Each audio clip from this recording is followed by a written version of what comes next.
বাড়িতে এখন ক্যান্সেল হয়ে গেছে, এ যেতে পারি।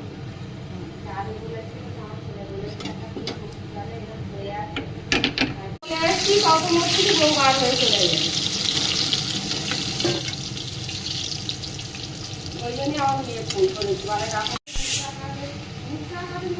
কতদিন চলবে গো, একটা মেয়েছি কতদিন বন্ধ করে রাখবে, কি বল? যেটা বলছে তখন সেটা আমরা এই করছি। একটা মেয়ে মিথ্যা কথা মিথ্যাখানে কতদিন চলবে, আর বউটা ওটা বেকার